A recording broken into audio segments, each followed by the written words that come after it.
All right. The reason I started a personal brand is because my business was pretty successful in Australia and I was making a lot of money. I had a lot of employees and I was making all this money in the back end, but people thought I was like unemployed or like just not much going on because I was a university dropout. I like Yeah. finished my university halfway through my university. I just dropped out. So even my parents were like, "Okay, what are you doing with your life? Like, what do you? So you're building this Airbnb business, but like, are you even making money from it?" And I was like, uh, it in my head, I was like, dang, like I'm making a lot of money. I'm making more than like most full-time workers, but Yeah. people can't see that. Like people can't see the success. And Yeah. you're not gonna like go around like showing your bank statements and like how much money you're making to people, right? So that's why I was like, all right, like people think I'm like unemployed or something. I'm not like just fucking around because I hired enough employees for the business to sort of run itself. And Yeah. so like I only had to work like an hour or two a day, but Yeah. 7 days a week. So I had a lot of free time. I was like always like texting my friends, let's hang out, let's go here, go there. I was at the gym. I was like, people thought I was like unemployed and not doing much because of that, even though I was making a lot of money in the back end. That's why I decided, I was like, you know what? I want people to know that I'm successful and I'm like making money and like all this stuff, which Yeah. is why I came across like Jack Hopkins actually. We were just talking about him, Yeah. right? All right. This is an interesting story actually. I haven't really told many people about this story, but I remember one day scrolling on the sofa in Brisbane, Australia, and I came across Jack Hopkins' video. And it was like a video of him on a yacht in Thailand with his hot girlfriend, and they were just like drinking champagne and having a good time. That video had like, what, 6 million views or something. So a lot of people like liked that video. Yeah. And there was a lot of shares on that video. But I remember seeing that video and I was like, fuck, I need to be living this life. Like now I went from survival to making enough money where I don't really care about money. Yeah. Now I have to life max. I got to improve my life quality instead of just like being stuck in Brisbane. So literally the next day I booked a flight to Bangkok, Thailand. Like Yeah. it was spontaneous as hell. Like everyone thought I was crazy. I booked a one-way flight to Bangkok. It was literally for the next week. So I had like 5 days to like get everything sorted. I had another employee to like help with the business and everything. I had like an executive manager hired, so she was doing all the rosters for the cleaners and everything. Paying like doing payroll and everything. So there wasn't much for me to do. Obviously, I still had to work every day, like maybe an hour or two on the business. But obviously, when I first started out, I was like working 12 hours a day. But it got to a point. This was like 2 years later. 2 years since I started the business. It was running itself. I just booked a one-way flight to Bangkok. I was like, I'm gonna live this Jack Hopkins lifestyle, and I got there um, with no preparation. Literally booked a condo when I arrived. Didn't know where to go. Didn't know what to do, and ended up just like sort of wasting time. Like I was going up to people on the streets, like you look like digital nomads. So like strike up conversations. Thought like that's how you network. But a lot of the digital nomads in Bangkok, at least, were like fake entrepreneurs. Like they weren't really successful. They weren't really high level. Like, and a lot of them were like, I didn't really believe that they were actual digital nomads. Like they would say they're like professional poker players or they're like, what else? They'll, they make websites and stuff. But I have a feeling they're just like freelancers on Fiverr or something. Uh-huh. Yeah. Yeah. Yeah. So it wasn't really the high level people I was looking for. And these people, like I had a group of friends there in Bangkok, like a group of digital nomad friends, but they were always inviting me to go out drinking or like smoking weed. And they invited me to like these comedy stand-up shows and stuff.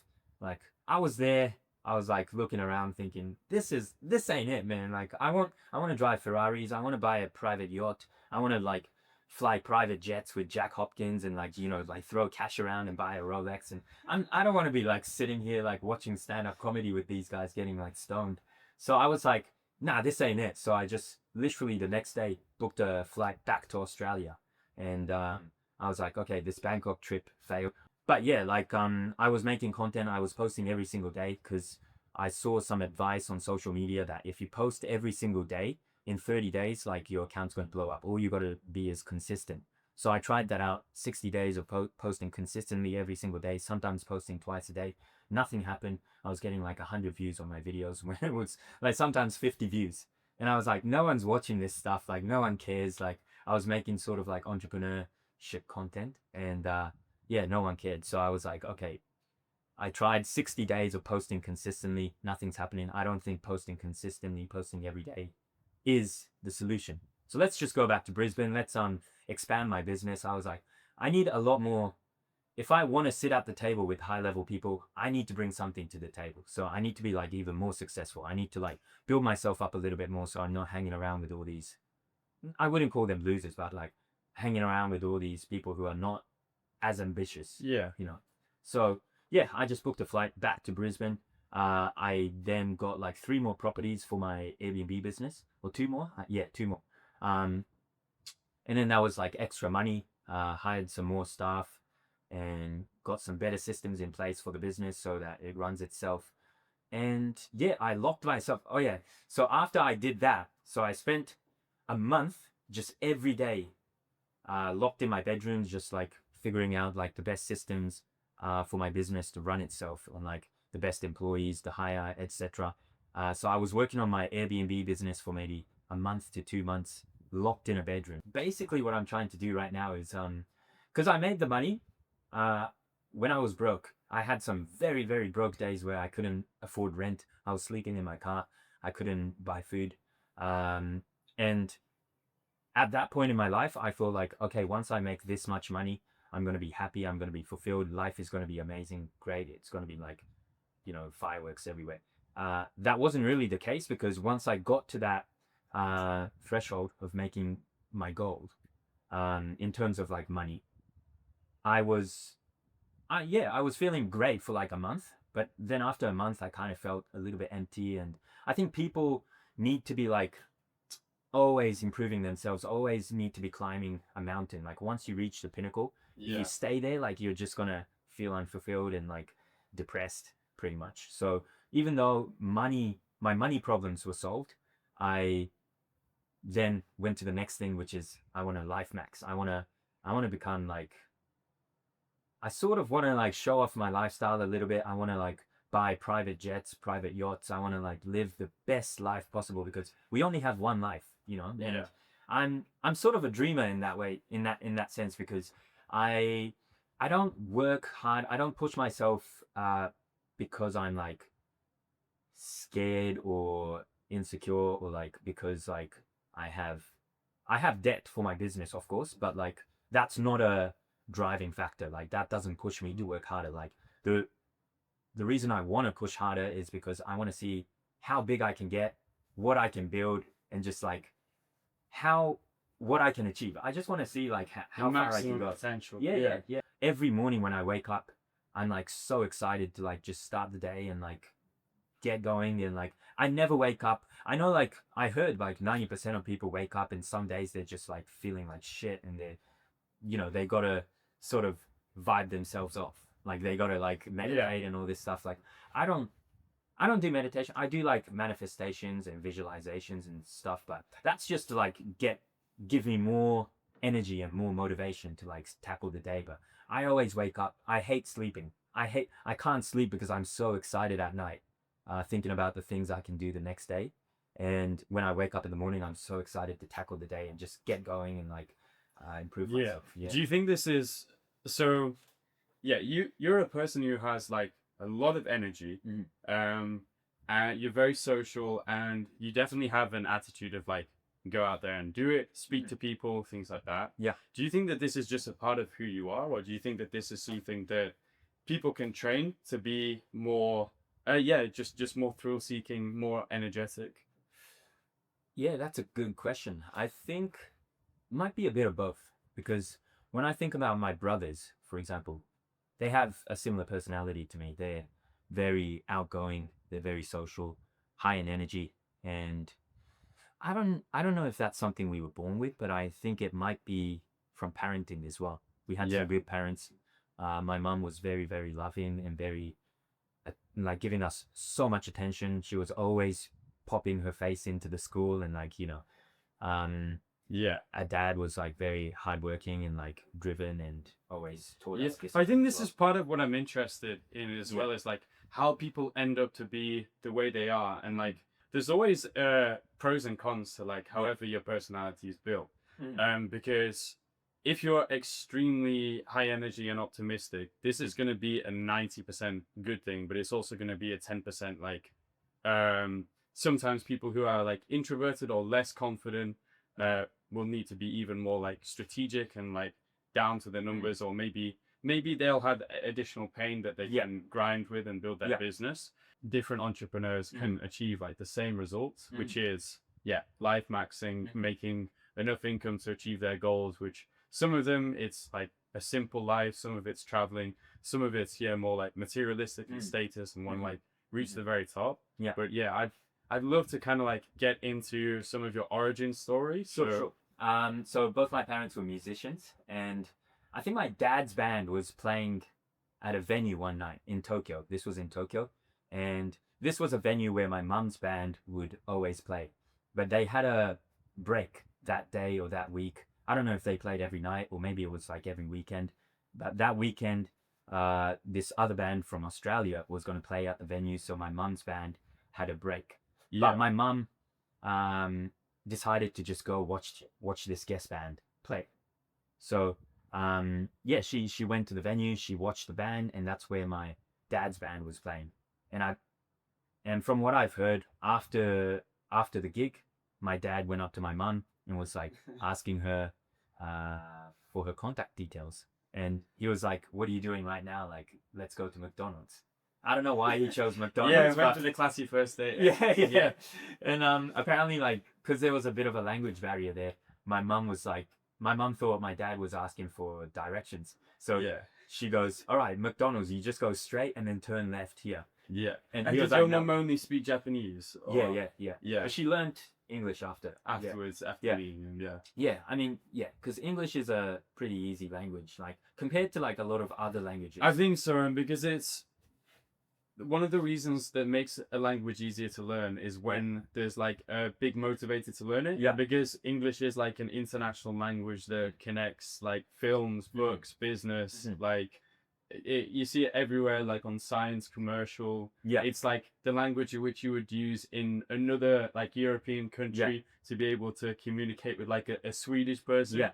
It's such a useful language, and you're so exposed to it that it does make it a bit easier to learn. Absolutely. Every language is different. Yeah. But I mean, it's not just that, but like, because I speak both languages, I actually grew up in Tokyo. I went to like a Japanese school, like there was no English spoken there. It was just Japanese. I think I started year 1 and year 2, so grade 1 and grade 2 in Australia.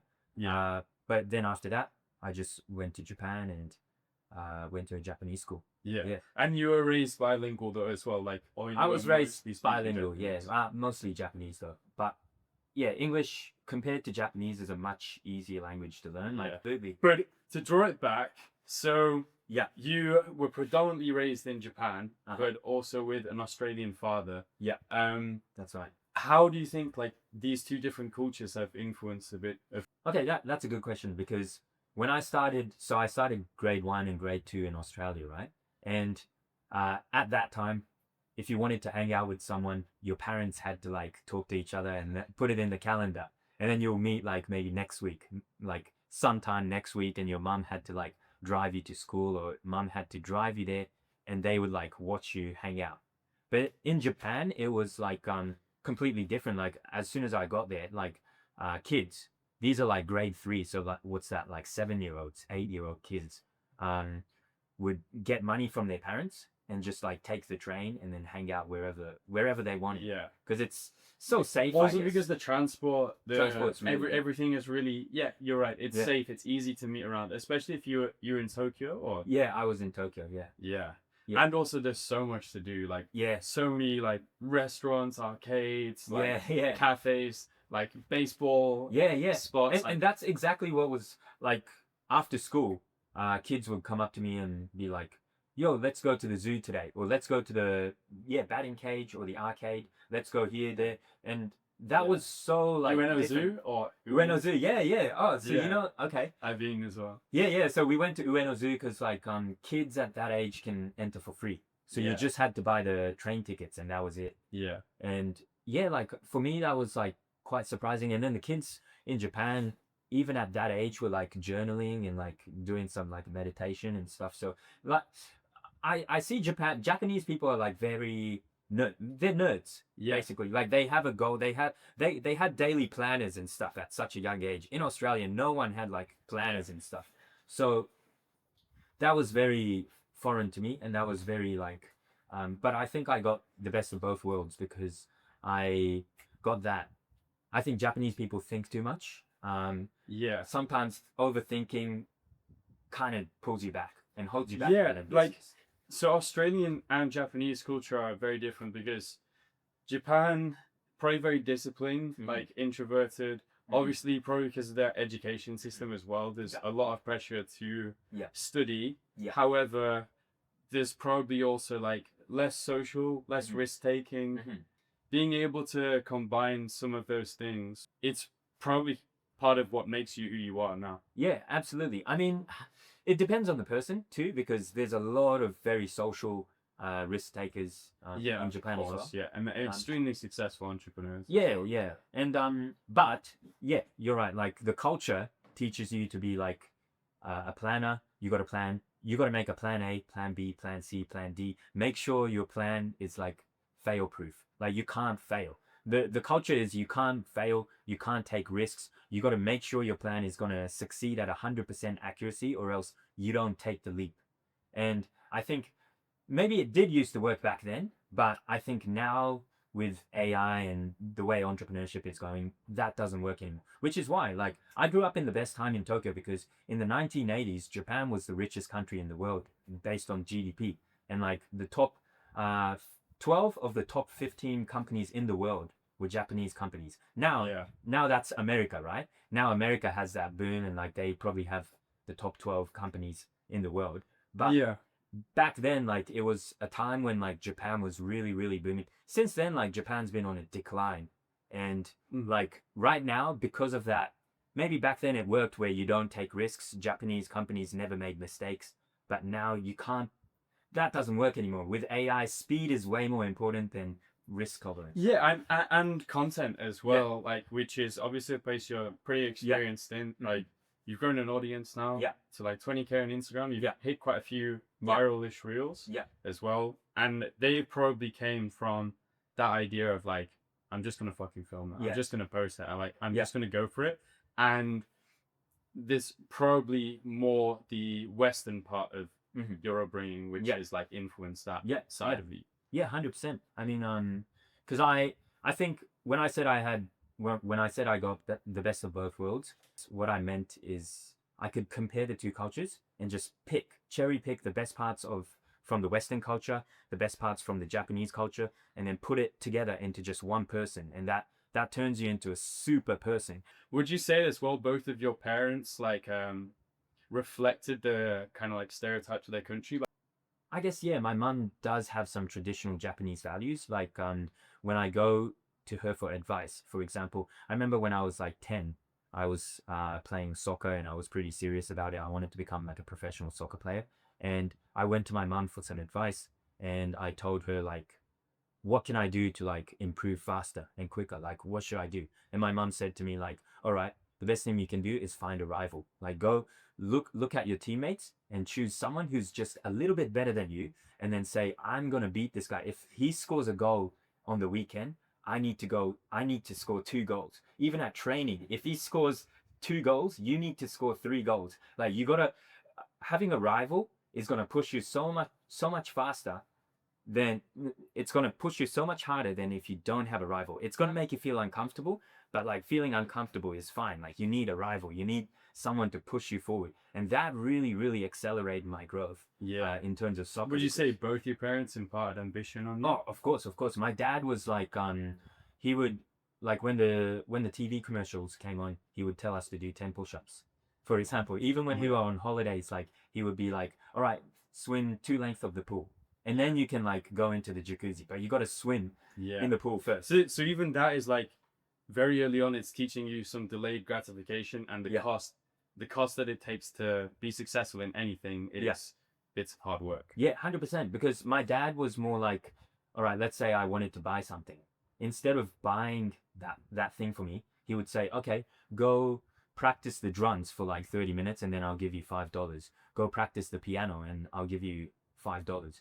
Go take out the rubbish and then I'll give you $5. Yeah. And he was like rewarding us for Nothing for free. So even nothing though for free. No. your parents were like successful in their own right, Yeah. it's they didn't bring you up on a culture of like you get things by them just being there. You have to work for them and do something that is economically valuable, like socially valuable. You have to do something in return. Yeah, 100%. Like 100%. So I got that like discipline, hard work from my dad, from my Australian side. Of course, Japan has a lot of discipline too. So I got like two different types of discipline actually. And my mom used to like, what I got from the Japanese side is probably when my mom told me like, all right, if you're born a man, you have no choice. Like you can't cry, you can't complain. Even through hard times, you got to just like push through. And like as a man, you just got to go to school, go to work, do your job without complaining. No one cares about your emotions. Did you feel pressure when you were in school in Japan? 100%, yeah. Because I was sort of like the outcast. Like I think my younger brothers had a better time, kind of, had a better time like at a Japanese school.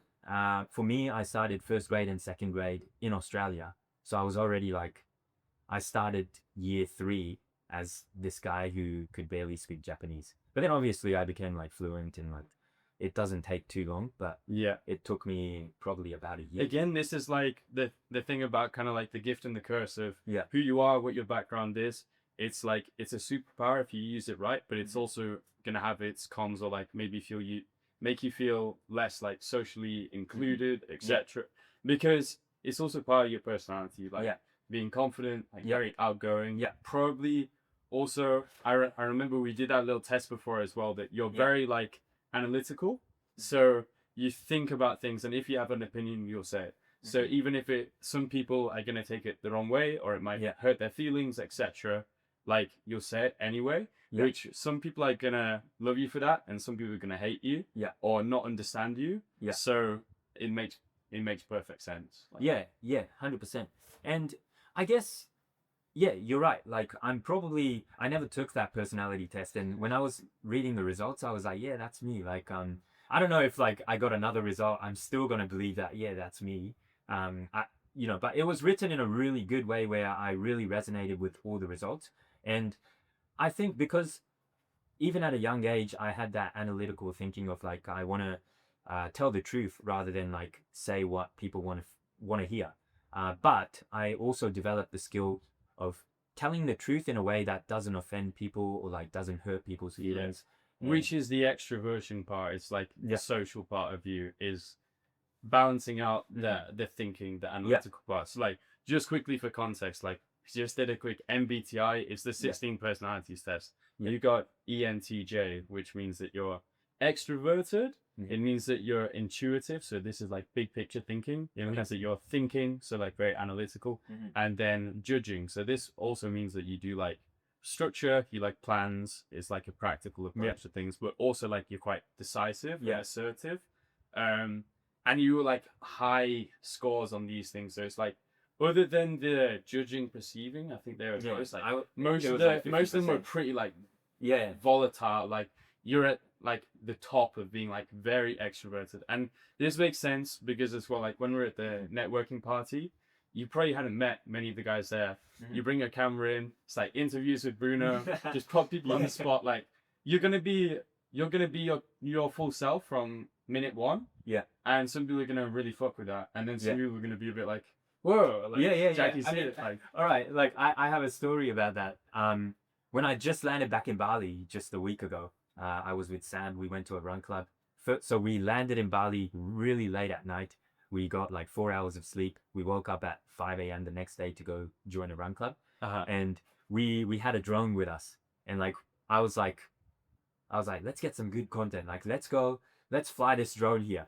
And Sam was like, are you sure we're allowed to fly the drone here? Like everyone's gonna get pissed off. And I was like, yeah, I know, but like we got to get some good content. Like we got to get some good shots. He was like, all right, let's do it. We fly the drone. Everyone's watching. The drone's like really noisy, but it has this feature where it follows you, so we didn't have to control it. We were just running. Yeah. And then I say to him, like, we got to go to the front. Like, it looks way cooler if we're at the front of the pack, just running in front of everyone, like, pretending like we're the leaders, you know. And, like, we did that. We ran to the front. We were running in front of the organizers. The content looked so good. We just got, like, 3 seconds of, like, that shot of us, like, leading the pack. Yeah. And, but then after that, like, there were a lot of people, well, most people didn't care. But there were some people who were, like, getting pissed off, and they were trying to smack the drone down to the floor, and like, yeah, like they didn't like us. Like I know it can sometimes like piss people off a bit, but then again, like I really want the content to be good, and I want to get It's shot. that go-getter attitude. Like, I'm gonna go for this, and you are right. That shot with you at the front of the pack is gonna look the best. It's a good one, and it's like, I think some people can learn from you because they're so far on the other side of like, you know, they wouldn't even set up a camera, or they wouldn't ever try and start a new conversation that's gonna open a door, and like, yeah, you don't really give a fuck. Like you'll do it, and I think it's like, it's something that a lot of people can learn more from, like the go-getter attitude. And then for you, it's just about like, what's your comfort with the consequences. So it's like, you can do it, and it's like, but you just have to remember that there's gonna be a few people who you rub off the wrong way. Okay. Yeah. No, exactly. And I think Sam was actually saying this the other day, but he said the main thing he learned from me is like with the content, just like do whatever it takes to get good content. I mean, Sam as well. So I met him last year. Yeah. I actually just met him in a supermarket, and then I think we went to the gym one time. Okay. It was in Pepito. At the time, I think he had like 2,000 or 3,000 followers. And then he's started doing the social running content, like the race me for, and that format has like popped off, like millions of views. I think he's absolutely exploded. And part of that again is just like that confidence. Like, I've got a camera, I've got something cool. Like, he's got a good vibe. I think he can make people feel at ease, and like, we're having fun here. But again, that's like doing something which other people are uncomfortable doing. To like achieve an exciting result. And you probably know better than me, but Sam's doing super well for himself. Yeah, as well. 100%. And I remember like when we first came to Bali together, he was saying like he learned a lot from me, as in like I would just whip out the camera in a big crowd and start vlogging and start like talking to the camera, and I'll start talking bullshit that like I know people are like finding cringe.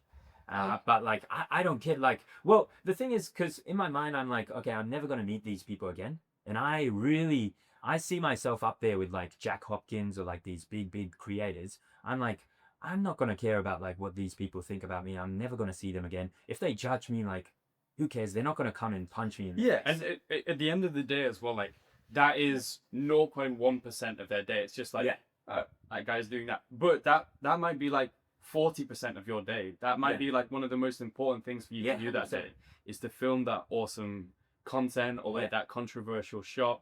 It's like, really, you're not doing anything wrong. It's just like people have limiting beliefs about what's socially acceptable, etc. 100%. And I believe most people are like good people, and they want to see you succeed. Like if they see you like whipping out a camera and vlogging, like they're thinking in their mind, go get it, like go. I agree. I think people always want to see other people succeed when they can see the themselves in that person, or that person as well, when they become successful.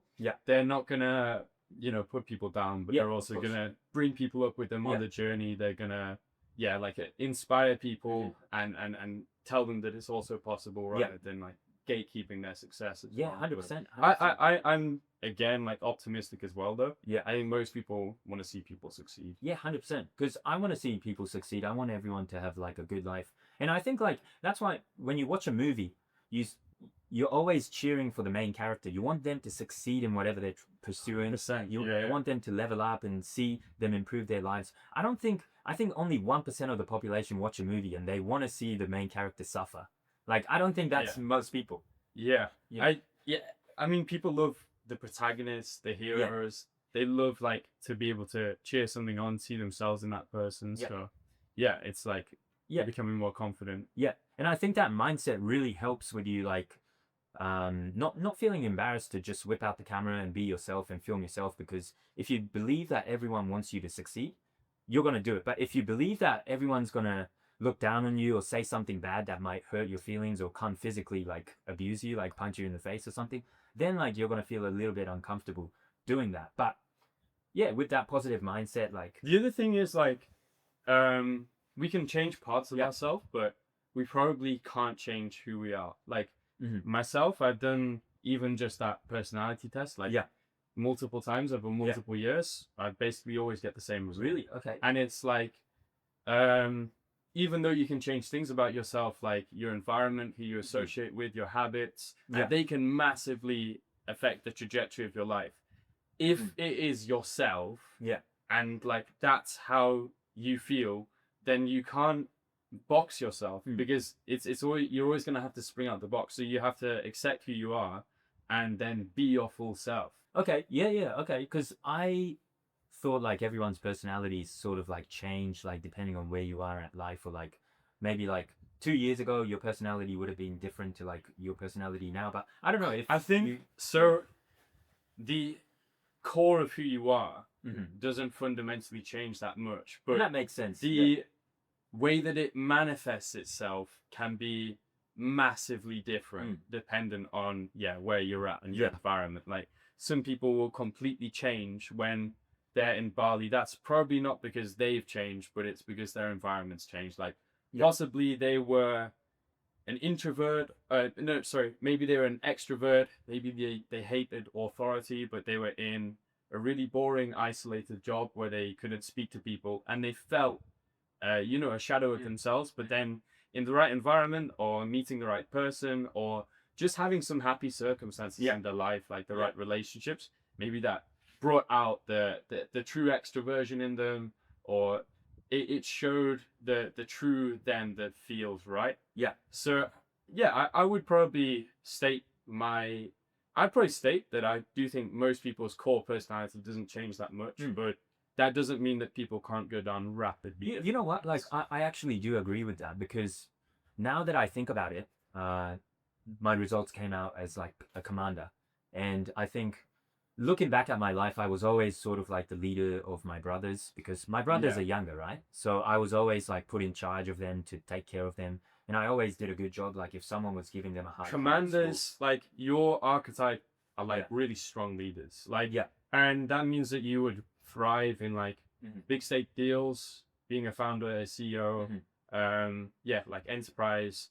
But it's also like some types of the personality some people won't fuck with, because it's like you could come across as too pushy to some people in a sales circumstance, whereas other founders who maybe they are not as analytical or confident or as bold, they might be able to find a better like sales relationship with the right prospect because of just maybe their empathy building skills, like how slow they are, the pace. So it's always like a gift and a curse, and utilizing your strengths in the best possible way, and understanding who you are is like how you win. 100%. And what I was trying to say is basically looking back at my life, every time I was in a situation when I wasn't a commander, I was feeling so low on energy. I was not motivated. You will feel shit. You will feel shit. I was feeling shit, If you're in a position where you don't have any power, or you don't feel like you have any influence or control over the direction of things, you're not going to feel yourself. 100%. And I think that's why when I worked a 9-to-5 job, I just hated it so much. I was feeling so depressed because people were telling me what to do. I started at the very bottom. I wasn't a commander. I was just a worker, like a soldier basically. And my managers, supervisors were telling me what to do. And a lot of my friends, a lot of people say like, well, 9-to-5 is not that bad. Like it's not that bad. You don't have stress. You get paid good money. You can drink coffee and work on your computer. But for me, it was so bad. And looking back, it might be because of the personality difference.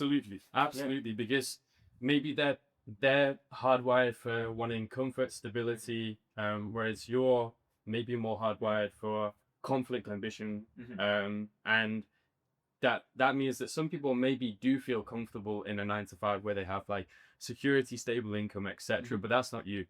So Yeah, 100%. And that kind of explains why I wake up every single day right now, because I'm the CEO of my business. Like I have employees that depend on me, and I'm sort of like leading everyone, making payroll, and sort of like, yeah, taking care of these people. So I wake up every single day with energy, with motivation. I want to take care of even more people. I want to hire more people and put more people on the payroll and like change their lives for the good. And that's, yeah, I've never felt this much energy every single day waking up. it gives you energy to have Yeah. responsibility. Yeah, 100%. But not when I was working a corporate job. Like I was feeling so down.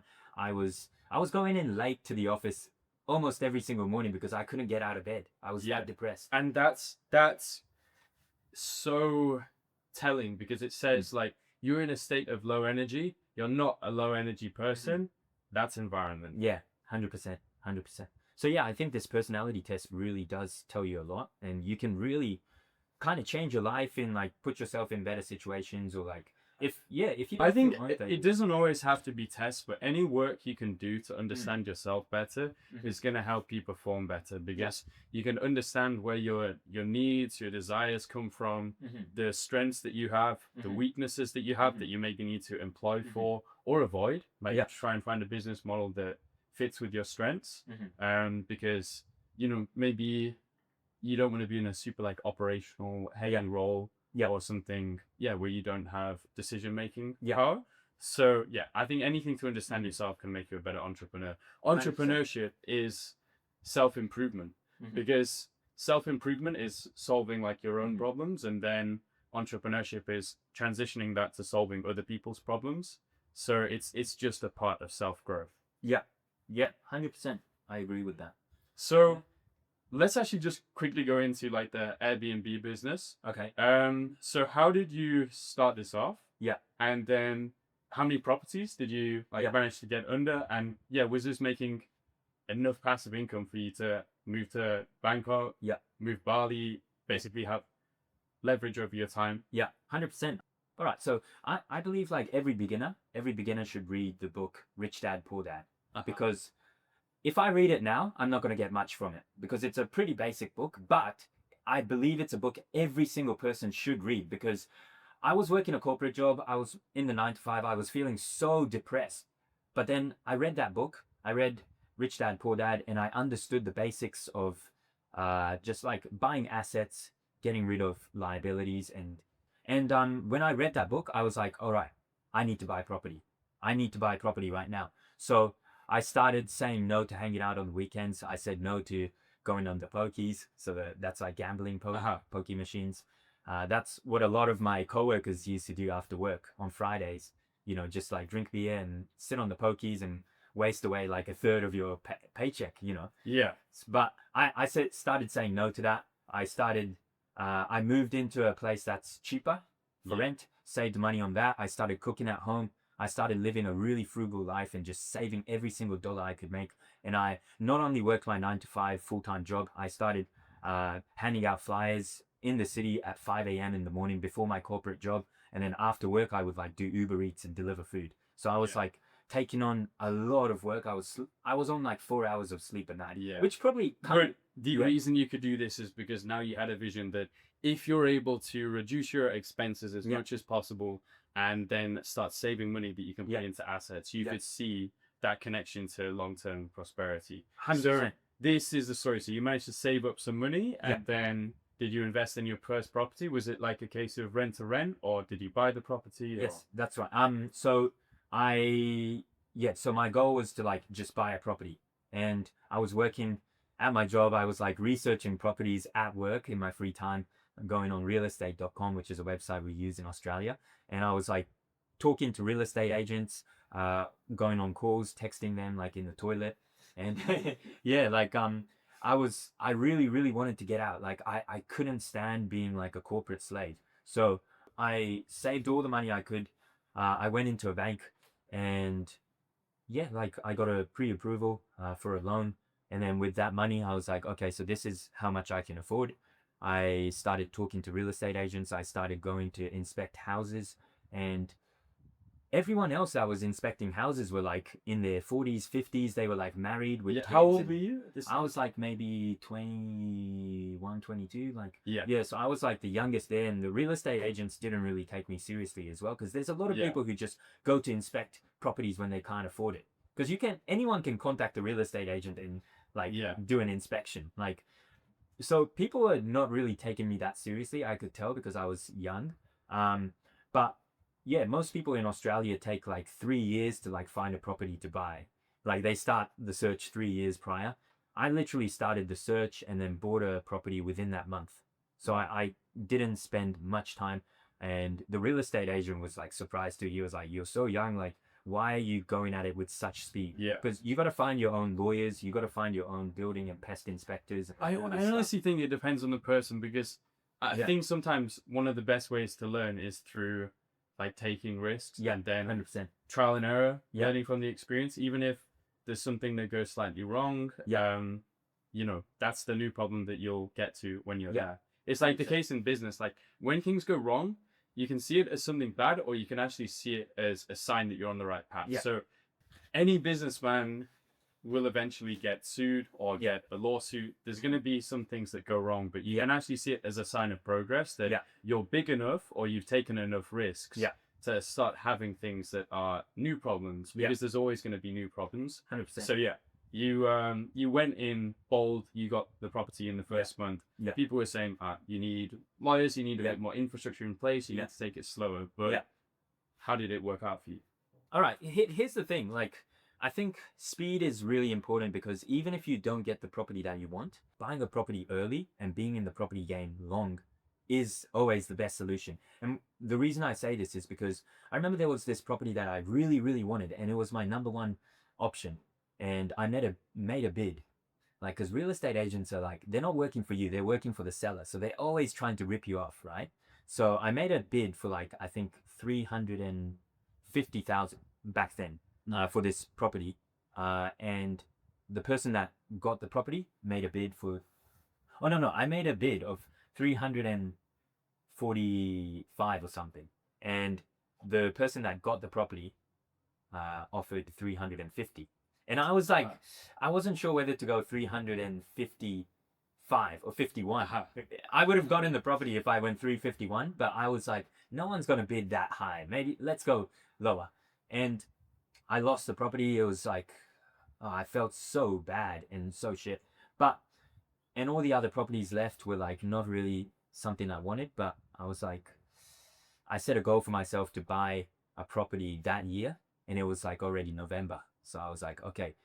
And once you buy the property, it doesn't become yours for another 30 days minimum, because like the lawyers have to put together the contract, and like, everything. The banks have to like then get the money together and give it to the sellers. So it's going to take 30 days minimum anyways to get the property. I was like so determined to make it happen and hit my goal of buying a property that year. And it was November already. I was running out of time. So I was like putting pressure on myself. And I was like, you know what? I'm just going to buy this other property, which kind of looks good.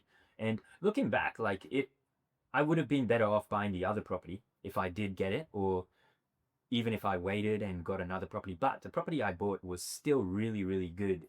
Real estate prices went up so rapidly that year because there was this like real estate crisis where like a lot of people were immigrating into Brisbane, and I bought my property in Brisbane CBD, where you can't build. There's not enough space to build any more properties. Is this like a business area, CBD? CBD, yeah, central business. Like it's the center of Brisbane, and there's no space. It's like surrounded by rivers, so like you can't even build more. Yeah, Gotcha. So prices. Oh, bro, like the first year, in a year, the property went from 350 to 520. So so it paid off. This speed, like, there's somebody sat at home who's got the choice between a property which is like a 90% and then an 85%. They lose the 90% one, and then their confidence is destroyed, and they go into a state of inaction, and then they don't make a move. This could be in other areas of life too. Whereas when you made the move on something which is slightly suboptimal, it grew by over 150,000. Yeah, exactly. And Yeah, so that money I can pull out whenever I want. I don't have to sell my property to pull that money out. If I go to the bank, I can do this thing called a loan top up, Yeah. and I can just top it up to what the property is worth and take that money from the bank. So if I want to expand my business right now, I can probably take like 300K from my loan. What do the costs look like in this business? So you have Yeah, creators, so you also have an exec manager. Yeah, who 100%. helps with the So properties. for this property, so you have like body corporate, of course. You have the mortgage, you have the interest you pay on the mortgage, you have the when you have a loan, you got to pay like a fee to even just have the loan. Then there's like water bills, there's tax, like stamp duty, like just owning the land, like you got to pay like council rates, you got to pay Wi-Fi, electricity, hot water, cold water, natural gas. What else? You got to fix the furniture. Furniture, there's a lot of decay, wear and tear. You got to fix all of that. Cleaners cost a lot of money. Every time a guest checks out, new guest checks in, you got to pay the cleaners to like prepare the apartment. You got to, they damage. Do you have a self-check-in system for the Airbnbs? We use like a lockbox where like people can, but we have That's like a very Japanese thing as well. I think everybody's doing it in the West now as well, but I feel like that's like Japanese and South Korean. Like, I think so, yeah. Like in Japan, like they automate everything. Like, there's vending machines everywhere. Like, vending there's machines for like self-checkout and- toasties and yeah. that's good as well because you don't any cost that you can reduce within reason. It's like you got to 100%. keep the margins good. 100%. And but after all those costs, though, you're still in solid profit. 100%. But there are months like where you lose money, of course. But then there's months where you make a ton of money. So like that makes up for it. Like, is it seasonal at all in Brisbane? Definitely. In December, like you can really make a lot of money. High prices. Everyone's on holidays. Always booked. Nearly always booked in December as well. In December, it's like 99% occupancy.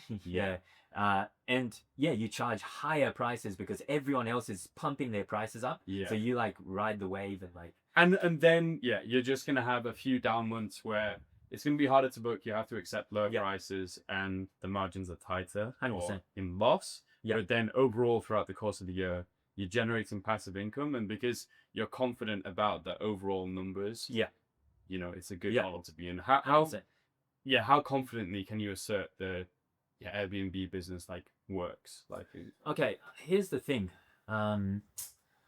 With my personal brand, right, I help people with their businesses and like I do like consulting. I also teach people how to make money online and like systems that I use and like give them advice. And that's how I'm monetizing my personal brand at the moment.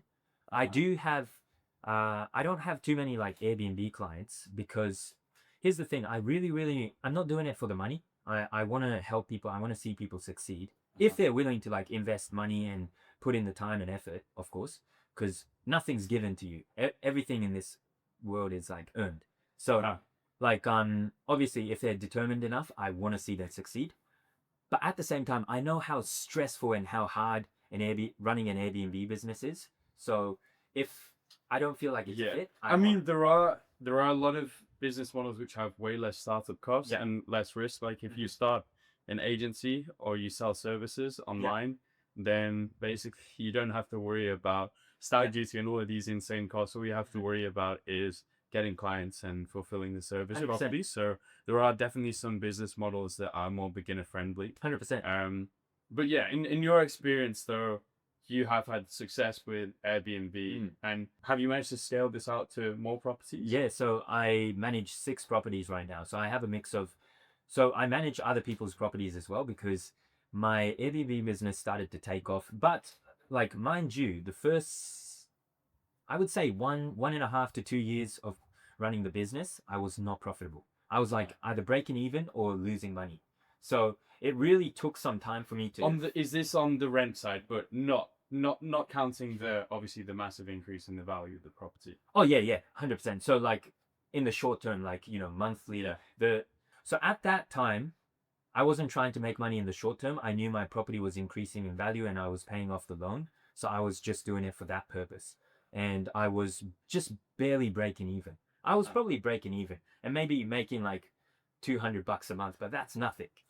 So but I stuck to it. I did it for like 1.5 years, and then I started to figure out systems, ways to save money, ways to like increase my profits, and ways to market the property better and Yes, set it up definitely. with Like price your it better. higher? Yeah, 100%.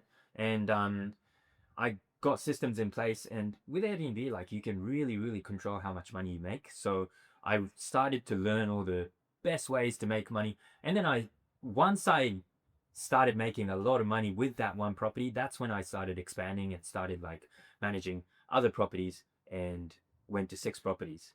So the Airbnb business has been successful for you. You've managed to scale up from 0 properties working in a 9 to 5 to owning your first property, Yeah. massively increased in value. Yeah. And over time, you managed to make it profitable with better systems Yeah. and scale out to a mix of managing other people's portfolios and your own property to 6 properties. Yeah. But you don't want to put as much energy into expanding that business at the moment. Yeah. Like, why is content so important as like the next play, and do you have a long-term plan for monetizing it? Is that through the consulting, the coaching side of it, or Yeah. So it started when I had a conversation with my dad, actually. Like, my business was doing good. I was making a lot of money. I had employees and everything, but obviously from my father's perspective, he couldn't see it. So he was like, okay, like I remember having a call with him, and he was like saying, you didn't finish your university.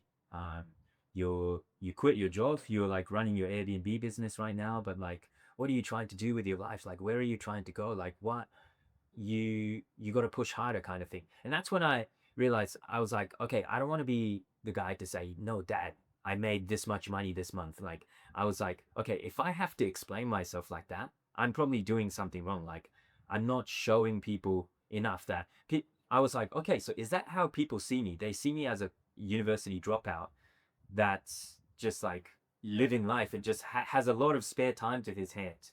And I was like, nah, that ain't it. Like, if that's what people see me as, I don't want that. I need to change that. And that's when I started to make content to show my lifestyle. And with my content, I just document my life. I literally just do my day to day, put a camera on a tripod, hit record, and then just document my life. Like, I'm not really putting too much effort. Yeah, I hear that. So even though with family members and stuff like that, like, yeah, sure, you can take the time to explain what you're doing, but you're thinking like, well, everybody thinks this about me, that I'm not successful, or that I'm just a university dropout, doing nothing with my life. So you want it's a more scalable way to show people that you're on the right track. Which also can attract opportunity, of course, to create content and show people what you're actually doing. And 100%. That it does make sense. I think it's a good reason to start, but is it a good enough reason to continue? Like, what's the next step, or like, is there another ambition or motivation for growing the content bigger?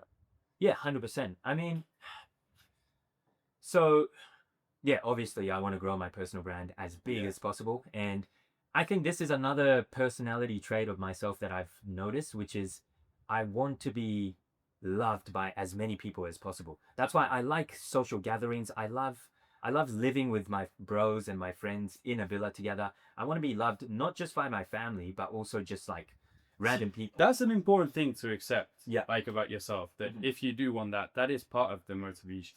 100%. It's part of the why. And when you put your cards on the table, like, it makes it clearer. 100%. And that's definitely my number one driving factor. It's not so much the money. I am more just wanting to be loved by as many people as possible, but I also want to help as many people as possible. I want to change people's lives, and I want to leave a good impact. I want people to stop drinking, stop smoking. I want people to like start living healthy, hitting the gym, pumping iron, eating healthy, and just leveling up in every area of their lives. Yeah, I hear this. So what was the hardest part of all of this, would you say? The hardest part of personal branding? Actually, just your story. So what was the whether it was at the 9 to 5 or first year or so in the Airbnb business where you're trying to optimize the systems, which part of your journey so far do you think has been the most difficult? Well, I've had some pretty hard times in my life because, as you already pointed out, like, I have a very big risk tolerance and I go really, really fast. I take a lot of risks, but that personality works well, but then sometimes you miss, and sometimes you make mistakes, sometimes you lose a lot of money. There was a time in my life where a lot of bad things all happened at once, it seems to somehow happen all at once. And I think everybody has a story like this, like yeah, for different reasons. But it may be like we had somebody on the podcast who, they had all of their stuff hacked, Yeah. and like suddenly things went upside down. Yeah. But yeah, everybody has, or they have that moment where like they feel like they're not profitable, or Yeah. people launch many businesses before they're first successful. Or, Yeah. yeah. I think every person who becomes successful has hard times. Yeah, Yeah. 100%. What was this hard time Oh, like man. for you? Can you? It was so bad. So in Australia, I had a motorbike and a car, Uh-huh. and oh, think thinking back, like you're not gonna believe me when I tell you this. Go for it. My car got bashed in and got damaged. Tires were punctured. Just people were like, I don't know why they do this, but like they destroyed my car. And around the same time, I think in the same month, my bike got stolen. So I bought another bike, and then it got stolen again, and it got stolen twice. And I was like, holy shit, how can this get worse? And then I was trying to buy a car on Marketplace, and I bought a car online, 25 grand.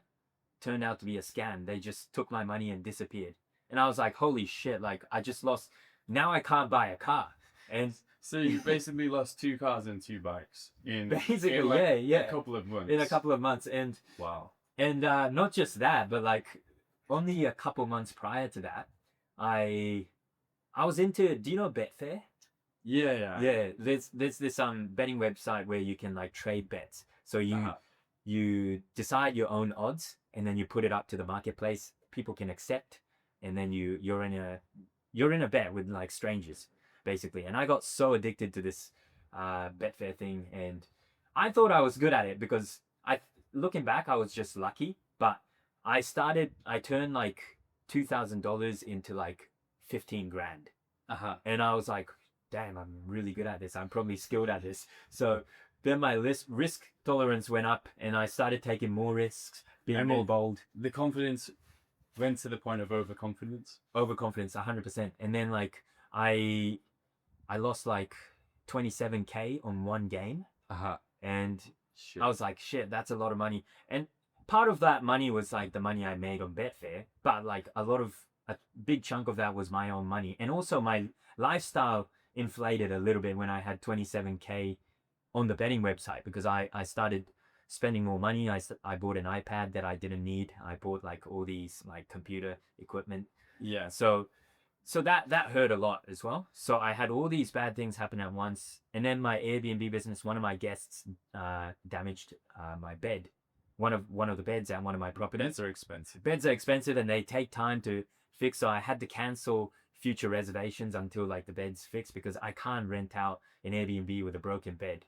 Yeah. And so that was double money that I was losing. There was another property where like guests cracked the windows, and it looked so bad and dangerous that I couldn't just like put guests into that property. Yeah. There was another property where this was the property that I bought. This wasn't too bad, but the washing machine started leaking and started playing up, and there was like a big puddle of water, and I had no idea how to fix or what I should do with it. Washing machines are very heavy to carry, so I can't just like pick it up and just throw it on the streets. Like I had to organize some stuff to remove it, and also get a new washing machine or get it fixed. I did pay a repair person to fix it, $750, which is not a lot of money, but it still hurts. Like Part of this whole chain of all happening at the same time. But then it got to a point Was where this the end of it? Or this is the end of the money that I lost, but it got to a point where I didn't have enough money to pay rent, so I got kicked out of my place. So even though I owned property, I was renting a cheaper place I live to save money. I got kicked out. I was like, okay, I need to sleep in my car, but I don't have a car right now. So I was like, okay, maybe sleep on a friend's. where were your parents in this? Could you stay with them? My parents were like in another city, but like I think growing up as the oldest son, I never wanted to like show weakness or not that, but like I owe it to my parents. My parents were such good people. They raised me so good. Like they deserve to not get stress from me. Like I didn't want to give them stress or worry. I didn't want them to worry about me. So I didn't want to put that stress onto someone else that I really loved and was important to me. So I was like, I'm in it myself, like This all at the same time. all at the same time. Well, in a span of like 4 months, Yeah. but that's like very close Very together. fast, Yeah. yeah. So yeah, all this bad luck was happening, and I was like, It's crazy, actually. Yeah. This is really unlucky. yeah, I was in a pretty bad mindset at the time, and I was like, the coach Why, was yelling why at didn't me. you ask someone for help, like, at that I time? don't know. I think it's just the person I am. I just can't reach out to people like that. And I think Sam also had, we won't get into it like deeply, but Sam had a similar situation where like he was at rock bottom, and when he thought like it can't get worse, it kept getting worse, but he never asked his parents for money as well. He's also the eldest son.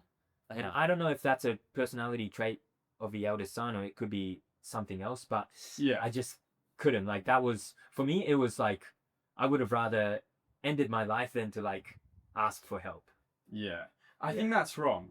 To like Yeah, I think that's to, wrong go, to too. go so far, but there is a broader point though, that you put yourself through some pain, and then what does the return back look like? I Yeah, assume so- that you did manage to get out of this Yeah, tough so situation. have you heard of the Chinese story where like some person's son like buys a horse, he falls off the horse, he breaks his legs, everyone in the village tells the dad like, oh, that's so unfortunate. He goes, maybe, but because he broke his legs, he didn't have to serve for the army.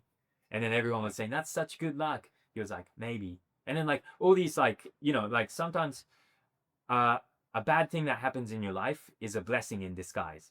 And to be honest, I was so complacent at the time. I wasn't really pushing myself much. But when I got scammed for $25,000, I was like, I need to make this money back quick. And I remember locking myself in the room. I was living with other boys at the time, and they were like surprised how locked in I was. Like I would never leave the desk. From like 5 a.m. to like 12 a.m. at night, I was just on my computer, glued to my computer, trying to find ways to make money. And the boys were like shocked. They were like, bro, you're so driven. Like, what are you doing all of this for? And they wanted to like know, but I didn't want to tell them. Like, I was just like, oh, I just want to make money. And that's when I was like researching so many ways of like making money fast. I was like researching flipping cars, flipping furniture, and like all these e-commerce and all this stuff. And in the end, I was like, you know what? I'm running an Airbnb business, and but wait a minute, like maybe I should just go all in on the business and just try to expand it and try to spend all this time that I'm putting into learning a new skill into like just bettering my skills running the Airbnb business. Yeah, that you already have. Yeah, basically, yeah. So that's when I expanded. I got 2 more properties, 2 more listings, and that was a big risk for me. I didn't know if I could afford it, Yeah. and I was like, That takes balls. Like after a it was lot scary, going yeah. wrong. Yeah. It was scary, and it was really, really scary. But looking back, that's when the Airbnb business just started becoming super profitable, because all of a sudden I had this live or die mentality of like putting all my efforts, every waking minute I was thinking about how I can improve the business. Going to sleep with that, I was dreaming about like the business. In my sleep, I was like thinking of ideas and ways to like improve my Yeah. business. And that really made my business profitable.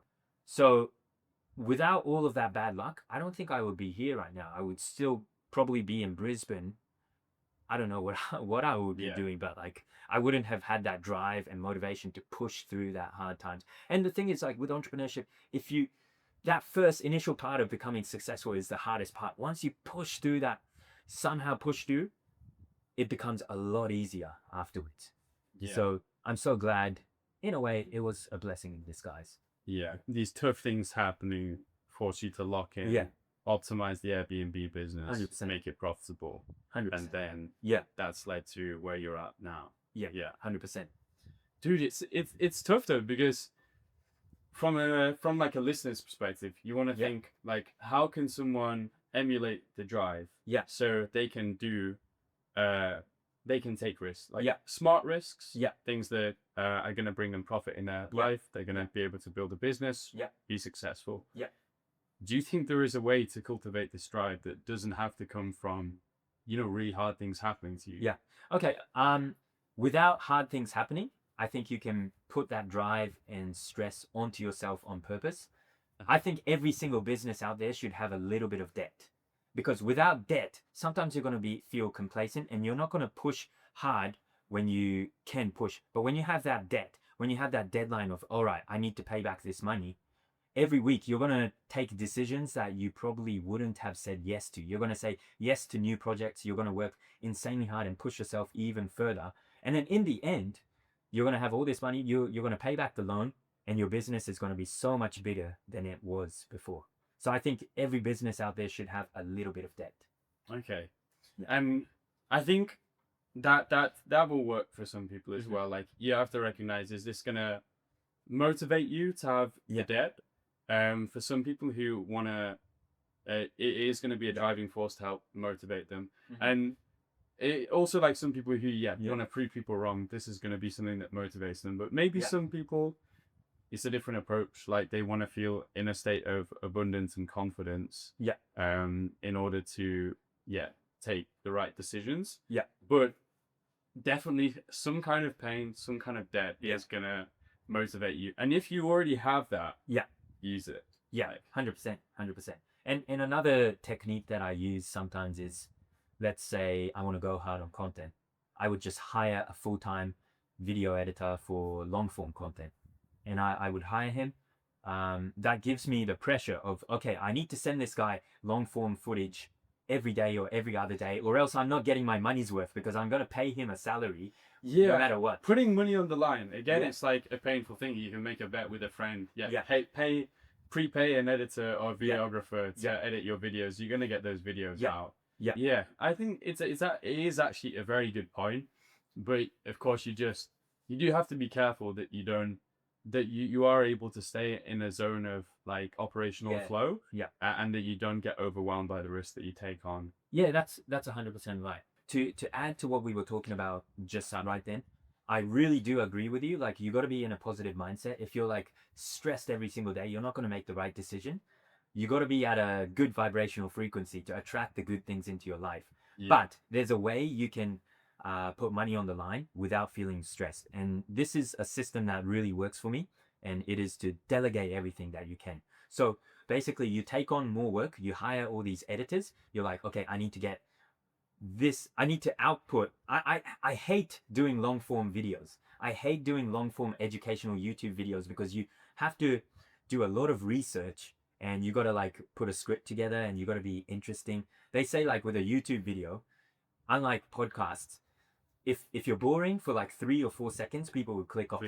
So you got to be entertaining for every single second of the video for like 10 minutes. And it's pretty hard. So I don't like doing it. But what works for me is just to hire a video editor full time to do only my long form. So I wouldn't let them do my short form content. Short form content is fun to do, but long form is a lot harder, and I don't like it. But that forces you to do it.